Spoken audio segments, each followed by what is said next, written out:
જય હિન્દ મિત્રો, હું મિલન વરિયા. આપણે આ YouTube channel learn today lead ટુમોરોમાં તમારા બધાનું હાર્દિક સ્વાગત છે. તો આપણે વાત કરતા હતા ભારતના બંધારણની, અને એમાં ઓલરેડી જે આપણે 10 ચેપ્ટર છે એ કમ્પ્લીટ કરી નાખ્યા હતા. અને 11મા નંબરનું ચેપ્ટર જે છે આપણા મૂળભૂત અધિકારો એની કંઈક વાત કરતા હતા. અને એમાં પણ ઓલરેડી આગળ 3 લેક્ચર થઈ ચૂક્યા છે. તો એમાં આપણે જોયું હતું મૂળભૂત અધિકારો એટલે હું બરોબર ક્યાંથી લેવામાં આવ્યું હતું. પછી એમાં અનુચ્છેદની કંઈક વાત કરી હતી કે અનુચ્છેદ ક્યાંથી ક્યાં સુધી આપણે આ જે ચેપ્ટર નંબર 11 છે એમાં જોવાના છીએ. તો અનુચ્છેદ નંબર 12 થી લઈને 35 સુધી આપણે અનુચ્છેદો જોવાના છીએ. બરોબર, એમાં અનુચ્છેદ નંબર 12 એ આપણે કંઈક જોયો હતો, અને અનુચ્છેદ નંબર 13 પણ ચાલી ગયો હતો, અને આજે અનુચ્છેદ નંબર 14 થી આપણે કંઈક ચાલુ કરવાના છીએ. બરોબર, અને જો તમે અગાઉના લેક્ચર ના જોયા હોય, અગાઉના ચેપ્ટર ના જોયા હોય, તો એ આપણી યુટ્યુબ ચેનલ ઉપર આપેલા છે, ત્યાંથી જોઈ શકો છો. બરોબર, તો આપણે વાત કરીએ છે ભાગ 3 ના અંડરમાં આવતું ચેપ્ટર નંબર 11 મૂળભૂત અધિકારો, અને એમાંનો લેક્ચર 4 આપણે આજ કંઈક ચાલુ કરવાના છીએ. બરોબર, તો આપણે લેક્ચર 4 માં જે જોઈએ ચેપ્ટર 11 મૂળભૂત અધિકારો, એમાં જોઈએ માત્ર ભારતના નાગરિકોને મળતા અધિકારો ક્યાં ક્યાં.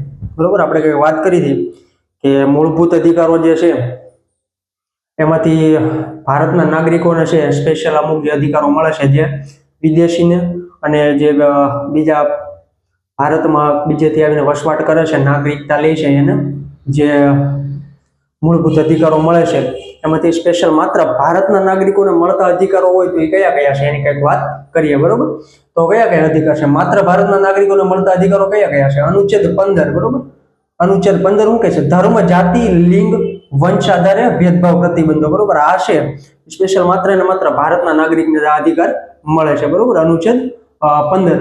પછી અનુચ્છેદ નંબર 16 તકની સમાનતા. કોઈ પણ હોય, બિઝનેસ હોય, નોકરી હોય, આપણે જોતા હોય ગમે કોમ્પિટિટિવ એક્ઝામ હોય અથવા તો કોઈ પણ પ્રાઇવેટ જોબ હોય, તો તકની સમાનતા. બરોબર, ખાસ કરીને આપણે જો કોમ્પિટિટિવ એક્ઝામ હોય, ગમે ગવર્મેન્ટ એક્ઝામ લઈ લો તમે, સ્ટેટ લેવલની હોય કે સેન્ટ્રલ લેવલની હોય, તકની સમાનતા. બરોબર, એ કયો અનુચ્છેદ છે? અનુચ્છેદ નંબર 16 છે, માત્ર ભારતના નાગરિકને મળે છે. પછી અનુચ્છેદ નંબર 19 વિચાર, અભિવ્યક્તિ, મુક્તપણે હરવા ફરવાની અને નિવાસ કરવાની સ્વતંત્રતા. હવે વિદેશી આવતા હોય તો હરવા ફરવાની સ્વતંત્રતા હોય, બરોબર, મુક્ત રીતે હરવા ફરવાની સ્વતંત્રતા હોય, પણ નિવાસ કરવાની સ્વતંત્રતા એ લોકોને ના હોય, ટુરિસ્ટર તરીકે આવ્યા હોય. બરોબર, તો અનુચ્છેદ 19 ની વાત થાય. પછી અનુચ્છેદ નંબર 29 શિક્ષા અને સાંસ્કૃતિક અધિકાર. બરોબર, અનુચ્છેદ 29 માં શૈક્ષણિક અને સાંસ્કૃતિક અધિકારની વાત કરેલ છે. પછી અનુચ્છેદ નંબર 30 શૈક્ષણિક સંસ્થા સ્થાપવાનો અધિકાર, મોસ્ટ આઈમ્પી છે. બરોબર, માત્ર ભારતના નાગરિકને મળતો અધિકારમાં આપણે જોઈએ અનુચ્છેદ 30, તો શૈક્ષણિક સંસ્થા સ્થાપવાનો અધિકાર. બરોબર, પછી આપણે આગળ વાત કરીએ. પહેલા બંધારણમાં કેટલા મૂળભૂત અધિકારો હતા? પહેલા મૂળભૂત અધિકારો 7 હતા, અત્યારે કેટલા છે? 6 મૂળભૂત અધિકારો છે. બરોબર, તો એ આપણે કંઈક વાત કરી હતી આગળ, અને એ 6 અધિકારો પણ આપણે જોયા હતા, એનું બ્રીફલી કંઈક ચાલુ જ છે. તમારો પહેલો અધિકાર, 6 અધિકાર આપણે જોયા હતા, સબટાઇટલમાં જોયા હતા. એમાંનો પહેલો અધિકાર સમાનતાનો અધિકાર. બરોબર, એમાં કઈ કઈ અનુચ્છેદ આવશે? અનુચ્છેદ 14 થી 18. 14 થી 18 છે એ સમાનતાના અધિકારના અંડર આવે છે. એમાં અનુચ્છેદ 14 આપણે ચાલુ કરવાના છીએ. બરોબર, તો એમાં જોઈએ સમાનતાનો અધિકાર, અનુચ્છેદ નંબર 14 કાયદા સમક્ષ સમાનતા અને કાયદાઓનું સમાન રક્ષણ. હવે આજે કોઈ પણ કાયદો હોય તો એમાં બધાને સમાનતા રહે, એટલા માટે કાયદો બધા માટે એક છે. બરોબર, કાયદો બધા માટે એક છે, અને કાયદા સમક્ષ સમાનતા.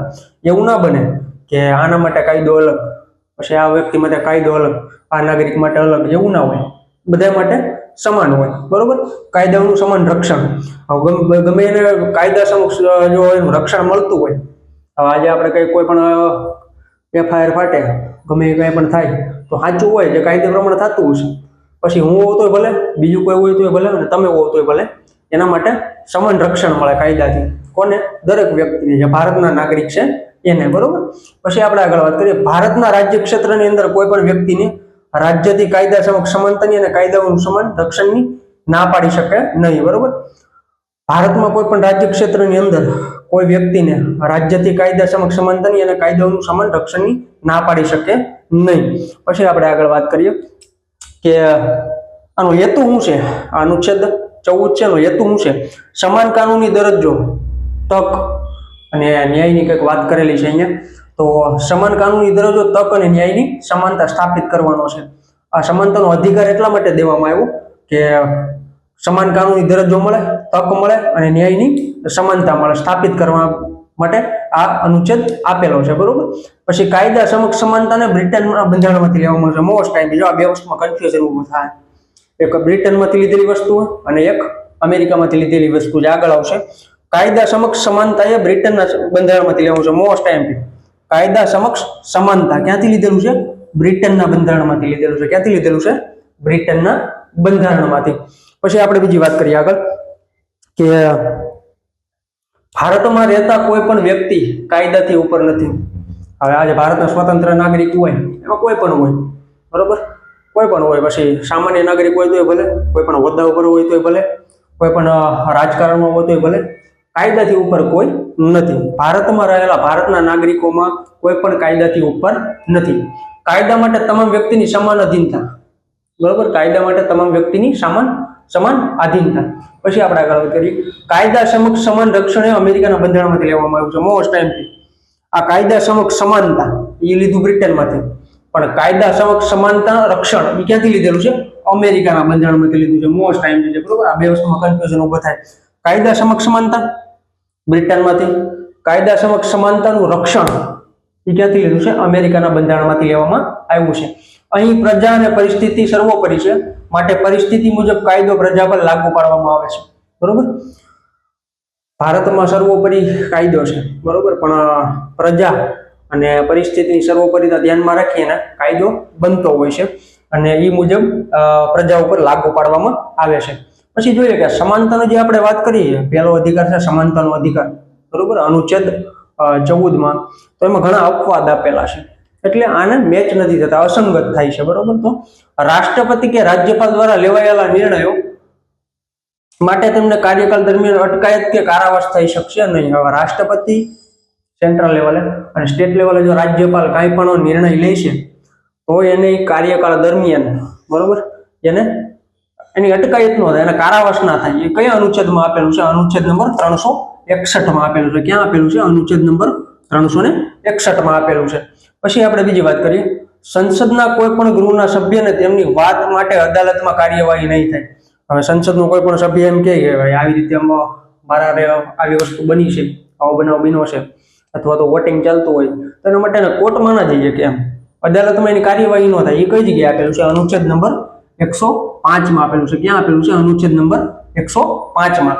પછી તો કે રાજ્યની વિધાનસભાના સભ્યોને તેમની વાત માટે અદાલતમાં પડકારી શકાય નહીં. સેમ જો સંસદ હતું સેન્ટ્રલ લેવલે થયું તો રાજ્યની વિધાનસભાનો કોઈ પણ સભ્ય હોય એને કઈ પ્રોબ્લેમ થતી હોય, બરોબર, સભ્ય પદ રિલેટેડ, અથવા તો કોઈ પણ ખરડો પસાર કરવાનો છે, એમાં વોટિંગ થાય છે, અથવા તો એમાં કોઈ પણ ડિસિઝન લેવાનું છે, કોઈ પણ પાર્ટીમાં જોડાયેલા છે, તો એ બાબતે સભ્ય બાબતે રિલેટેડ એ કોર્ટમાં એને પડકારી ન શકે એ વસ્તુને, બરોબર, પડકારી શકાય નહીં. કઈ જગ્યાએ આપેલું છે? અનુચ્છેદ 194 આપેલું છે. ક્યાં આપેલું છે? અનુચ્છેદ 194. પછી અનુચ્છેદ 31C એ અનુચ્છેદ 13 થી વિપરીત છે કે જ્યારે રાજ્યના વિધાનમંડળ દ્વારા રાજ્ય નીતિના માર્ગદર્શક સિદ્ધાંતોનો અમલ કરવાના સંદર્ભમાં જો કોઈ કાયદો બનાવે તો તેને પડકારી શકાય નહીં.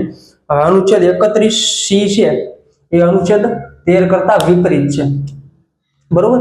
જ્યારે કોઈ રાજ્યનું વિધાનમંડળ છે રાજ્ય નીતિના માર્ગદર્શક સિદ્ધાંતોના અમલ માટે કોઈ પણ કાયદો લાવે છે, કાંઈ પણ ચેન્જ કરે છે તો એને પડકારી શકાય નહીં. આ વસ્તુ કઈ જગ્યાએ આપેલી છે? અનુચ્છેદ 31C માં આપેલી છે. જે કોનાથી વિપરીત છે? અનુચ્છેદ નંબર 13 થી, બરોબર. આ અનુચ્છેદ યાદ રાખવા જોઈએ મોસ્ટ ટાઈમથી, બરોબર. અને આપણે આ લેક્ચર 4 છે, ચેપ્ટર 11 નું લેક્ચર 4 એ અહીંયા કમ્પ્લીટ કરીએ, બરોબર. આનું આ ચેપ્ટર આગળ કન્ટિન્યુ રહેશે. લેક્ચર 5 ટૂંક સમયમાં આવી જશે અને આપણે જે અનુચ્છેદ 14 જોઈ છે, હવે આની પછીની અનુચ્છેદ છે એ કન્ટિન્યુ થશે, લેક્ચર 5 આવશે. અને જો મિત્રો તમે આ ચેનલ ઉપર નવા હો તો આ ચેનલને સબસ્ક્રાઇબ કરો, બેલ આઇકન દબાવો, લાઈક કરો અને મિત્રો સાથે શેર કરો, જેથી અહીંયા કંઈ પણ અપડેટ આવે તો એની માહિતી તમારા સુધી પહોંચી જાય, બરોબર. તો બધાએ ફૂલ જોશથી તૈયારી કરો. All the best. જય હિન્દ, જય ભારત.